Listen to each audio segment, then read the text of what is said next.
کیونکہ south China Sea جو ہے وہ چائنا کے لیے بڑا اہم ہے، کیونکہ 80% تیل کی ترسیل وہاں سے ہوتی ہے۔ بالکل صحیح۔ اس کا سمجھو تجارتی راستہ سب سے بڑا وہ تھا۔ اب جو ہے امریکہ، اس نے کچھ ملکوں کو اکسا کر اس کے گرد گھیرا تنگ کیا ہے، جیسے Japan, Philippines, Taiwan, Hong Kong, South Korea, Vietnam, Malaysia, Indonesia, Brunei اور آسٹریلیا۔ نہیں، ہانگ کانگ تو چائنا کے پاس چلا نہیں گیا؟ نہیں سر، یہ آزاد ہونے کے بعد ان کو جو ہے نا جی، وہ امریکہ نے اکسایا ہے اور وہ اس میں کامیاب بھی ہو گیا ہے۔ انہوں نے صرف یہی نہیں کیا، بلکہ انہوں نے ڈسٹرائر اور ایئر کرافٹ جو ہیں، وہ کیریئر جو ہے وہ سارا کا سارا لا کے اس ایریے کے اندر پیوست کر دیا ہے، نصب کر دیا ہے، تیاری مکمل کر لی ہے۔ اس بات کو چائنا کو بہت پہلے سے پتہ تھا چائنا کو، لہٰذا چائنا نے اس کا آلٹرنیٹ جو تھا وہ سی پیک، گوادر کے راستے کو بنانا شروع کر دیا تھا۔ بالکل صحیح۔ کیونکہ امریکہ نے بھارت کو یہ علانیہ کہہ دیا ہے کہ اپنی نیوی سے کہو کہ آبنائے ملاقہ جو ہے اس کو بند کر دیا جائے۔ صحیح۔ آبنائے ملاقہ جو ہے وہ ایک خاص سی ایریا ہے جہاں سے یہ پورا سسٹم چلتا ہے پوری دنیا کے اندر، اور معیشت جو ہے وہ بڑھتی ہے چائنا کی، اس کا مال جاتا ہے، اس سے اس کو بہت سارا پیسہ آتا ہے، اور وہ کرافٹ بناتا ہے، جنگی سامان بناتا ہے۔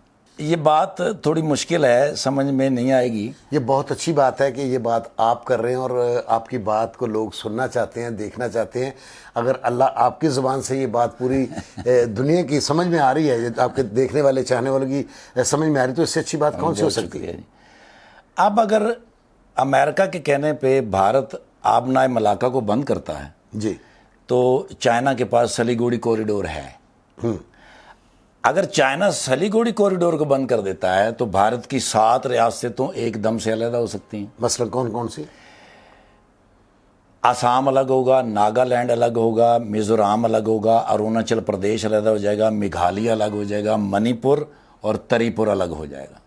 پنجاب؟ بھارتی پنجاب کے اندر آپ کو پتہ ہے کہ پوری دنیا کے اندر خالصتان جو ہے وہ بڑی زور سے تحریک چل رہی ہے۔ یہ تو بڑے عرصے سے چل رہی ہے۔ اب وہ بہت مضبوط اور پاور میں ہے، کیونکہ بڑا ظلم ہوا ہے اس پہ بھی۔ یہ تحریک کو دبانے کے لیے، خالصتان تحریک کو دبانے کے لیے ہمارے جو سنگھ بھائی ہیں ان کا بہت قتل و عام ہوا تھا۔ اس وقت تو پورے پنجاب میں کوئی نوجوان لڑکا آپ کو نظر نہیں آتا تھا۔ ماں باپ نے اپنی زمینیں بیچ کر ان بچوں کو کہا کہ یہ ملک چھوڑ کے بھاگ جاؤ، وہ بیچارے بھاگ گئے۔ اور کچھ لوگ ایسے ہیں اس تحریک کے جو بانیوں میں سے ہیں، وہ بوڑھے ہو چکے ہیں، کچھ اس دنیا سے چلے گئے ہیں۔ ہماری دعا اور ہماری گڈ وشش خالصتان کے ساتھ ہے کہ خالصتان وجود میں آنا چاہیے اور بننا چاہیے۔ یہ بہت ضروری ہے، اس لیے کہ ظلم صرف پنجاب کے ساتھ ہوا۔ جب ہندوستان اور پاکستان کا بٹوارا ہوا، کراچی والے کراچی میں ہی رہے، دلی والے دلی میں ہی رہے۔ بالکل صحیح۔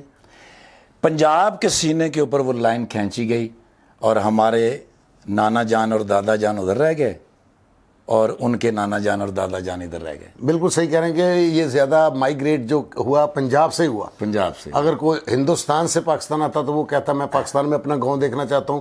اگر پاکستان سے کوئی ہندوستان کے پنجاب میں جاتا وہ کہتا میں اپنا گاؤں دیکھنا چاہتا ہوں، یہاں میرے والدین رہتے تھے۔ یہ بالکل آپ درست بات کر رہے ہیں، صحیح بات کر اور رہے ہیں۔ اگر میں حقیقت اس کی بیان کروں تو وہ یہ ہے کہ میں ایک جگہ پہ لیٹا ہوں اور میرے یہاں سے چیر دیا جائے، اور میرا یہ حصہ جو ہے وہ بھارتی پنجاب میں ہے، اور میرا یہ جو حصہ ہے یہ پاکستانی پنجاب میں ہے۔ ہم اس کو چڑھدا اور لہندہ پنجاب کہتے ہیں۔ بالکل ایسا ہی۔ کس طرح میں زندہ رہ سکتا ہوں آدھے حصے کے ساتھ؟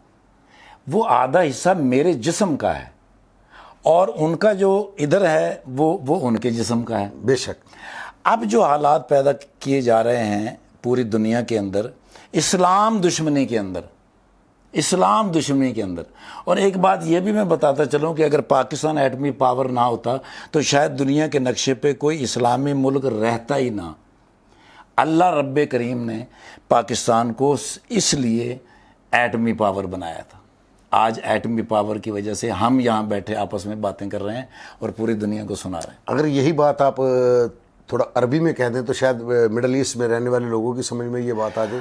اچھا، اب یہ بڑی اچھی بات ہے۔ اب جو سچویشن جو پیدا ہوتی جا رہی ہے اس میں ایک بات بڑی مثبت سامنے آئی ہے کہ ایران انڈیا کی گود سے نکل گیا ہے. اس میں بھی میرا خیال کوشش پاکستان کی ہے. ایبسلیوٹلی پاکستان کی آرمی نے کوشش کی. ہمارے پرائم منسٹر ہماری عمران خان صاحب نے کوشش. عمران خان صاحب کی حکومت جیسی بھی ہے، جو بھی ہو رہا ہے، میں اس طرف ہرگز نہیں جانا چاہتا کیونکہ وہ سیاسی معاملہ ہو جائے گا، لیکن عمران خان صاحب کی حکومت نے ہر پلیٹ فارم کے اوپر پاکستان کی اور کشمیر کی بات اٹھائی ہے، حق کے لیے لڑے ضرور ہیں. بالکل صحیح. اور آج بھی ان کا بیان یہ تھا کہ جب تک میں زندہ ہوں میں کشمیر کے لیے لڑتا رہوں گا. میں اقوام متحدہ میں اتنی اچھی سپیچ میرا خیال پہلے سننے کو نہیں ملی جیسے کہ ہمارے پاکستان کے پرائم منسٹر عمران خان صاحب نے کی وہاں پہ جا کے. Absolutely right. اب جو یہ جنگ ہے یہ اس لیے مسلط کی جا رہی ہے کہ بھئی چائنا کو جیتا جائے. چائنا ایک پاور ہے، سپر پاور ہے. پاکستان کو اس میں لپیٹا جا رہا ہے، رشیا کو لپیٹا جا رہا ہے، ترکی اور یمن کو لپیٹا جا رہا ہے، ایران کو لپیٹا جا رہا ہے، افغانستان کو لپیٹا جا رہا ہے، ملیشیا. جی ان سب کو لپیٹا جا رہا ہے. اور ایک چال بہت عرصہ پہلے جب دوسری جنگ عظیم میں ہوئی تھی کہ جنگ کے اندر داخل کر کے امریکہ نے تو ایک دم سے پیچھے ہٹ کے رشیا کو دھوکہ دیا تھا. آج میرا خیال ہے کہ وہ وقت آ گیا ہے کہ اس دھوکے کا بدلہ لیا جائے. بالکل صحیح. اب یہ سارے ایک طرف ہو کر اور وہ ایک طرف ہو کر اس جنگ کو سامنے لا رہے ہیں. اب انڈیا نے جو پینترا بدلا ہے وہ پینترا انہوں نے بدل لیا ہے کہ وہ تبت کارڈ کھیلنا چاہتے ہیں. کچھ علاقے جو ہیں وہ انڈیا کے پاس چائنا کے ہیں. چائنا نے کبھی ان کو یہ نہیں کہا کہ ہمیں واپس دو کیونکہ یہ ان کی ضرورت نہیں ہے. ٹھیک ہے. آپ نے پچھلے دنوں ایک سنا ہوگا ایک جھڑپ ہوئی تھی. جھڑپ ہوئی نہیں تھی، بہت پھینٹی لگی تھی ہندوستان کو. چپیڑوں سے مارا تھا اور پتھروں سے مارا. ان کے کرنل اور کچھ ایسے لوگوں کو اٹھا کے بھی لے گئے تھے. وہ کتنے دنوں بعد واپس کیے. پھر یہ تو ان کا میڈیا اور وہ سب جھوٹ ہی بولتے رہے کہ جی نہ ہمارا جھگڑا ہوا ہے نہ ہمارا فوجی کو اٹھا کے وہ لے کے گئے. تو واپسی جب ہوئی تو پوری دنیا نے دیکھی ہے کہ انہوں نے واپس کیے کہ لے جاؤ بھائی ادھر نہیں آنا. یہ منافقانہ رویہ جو ہے وہ مودی سرکار کا ہمیشہ سے رہا ہے. انڈیا کے اندر صرف مسلمان تنگ نہیں ہیں، تمام مذاہب پریشان ہیں صرف اس کی حکومت کی وجہ سے. جتنی بھی منورٹی ہیں، جیس منورٹی جتنی بھی ہے وہ سارے کے سارے پریشان ہیں. ڈیفینیٹ جب کسی چیز کو دبایا جائے گا تو پھر وہ ابھرے گا، پش کرے گا. اب یہ ابھرنا شروع ہو گئے ہیں. اب چائنا کھیلے گا کشمیر کارڈ، جب وہ تبت کارڈ کھیلے گا تو چائنا کشمیر کارڈ کھیلے گا. تو یہ ایک جنگ جو ہے جس کو بڑی دور دھکیلا جا رہا ہے. پاکستان فوج اسے دھکیل رہی ہے دور، کوشش کر رہی ہے، سارے کوشش کر رہے ہیں. لیکن بالآخر میرے حضور نبی کریم صلی اللہ علیہ وآلہ وسلم نے فرمایا کہ غزوہ ہند ہو کے رہے گا.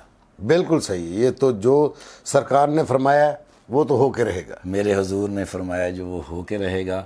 اور اسلام کے لیے بہت بڑی فتح کا پہلے سے اعلان کر دیا ہے. اور حضور نے جب کہہ دیا ہو تو اس پر یقین اور ایمان. میرے حضور پر میرے ماں باپ میرے بچے قربان، میں ان پہ قربان. انہوں نے جو کہا وہ ہو کے رہے گا. اب سچویشن وہ بنتی اب یہاں تک آ گئی ہے کہ اب ہمیں کشمیر کے لیے کھڑا ہونا پڑے گا. بالکل کھڑا ہونا پڑے گا. پورے پاکستان کو، پوری دنیا کو یہاں بستے ہیں لوگ ظلم دیکھ رہے ہیں کہ یہ 4 مہینے کا لاک ڈاؤن تھا تو پوری دنیا کی چیخیں نکل گئی. تو کشمیر والے وہ تو کئی ہزار سالوں سے لاک ڈاؤن میں ہی ہیں. تو وہاں پہ معصوم بچوں کو وہ پلیٹ گن سے مارا جاتا ہے.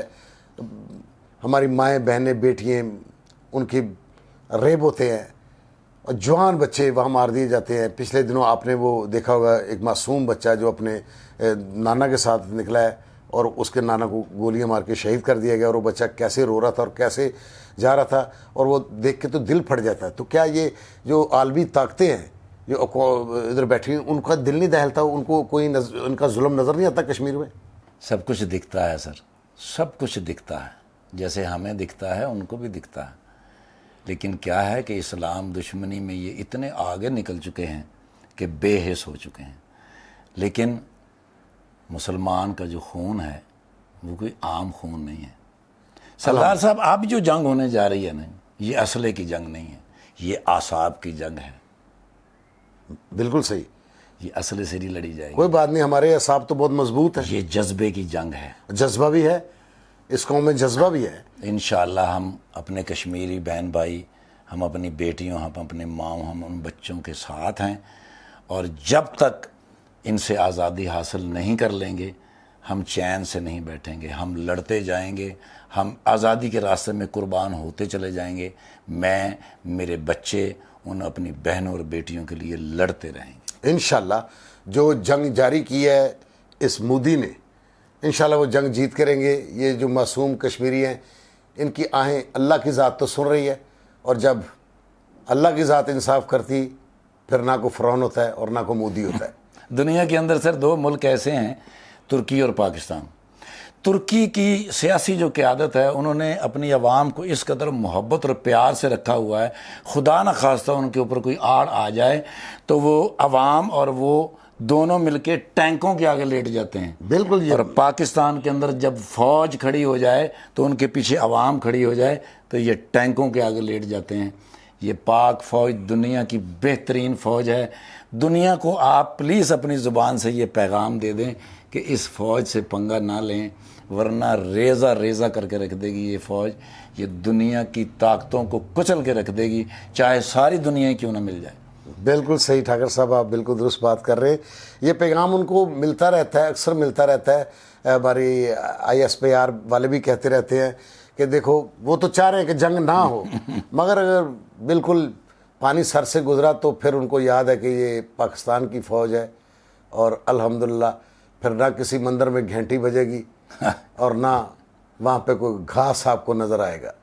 تو خدا کے لیے امن چاہیے, امن کریں اور امن سے جینے دیں, یہ ہماری ریکویسٹ ہے. اگر اس کا جنگی حل ہے تو پھر بھی ہم تیار ہیں, آخری سانس تک لڑیں گے, کشمیر کی آزادی کے لیے لڑیں گے.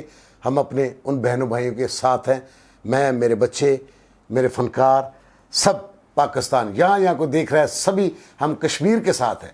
الحمدللہ وہ دن دور نہیں جب وہاں نعرہ لگے گا اور ہم سری نگر میں کھڑے ہو کے کہیں گے پاکستان زندہ باد, پاک فوج زندہ باد. انشاءاللہ. ناظرین اب ہمیں اجازت دیجیے گا, انشاءاللہ پھر ملاقات ہوگی ٹھاکر صاحب کے ساتھ بھی, اور میں آپ کی خدمت میں حاضر ہوتا رہوں گا.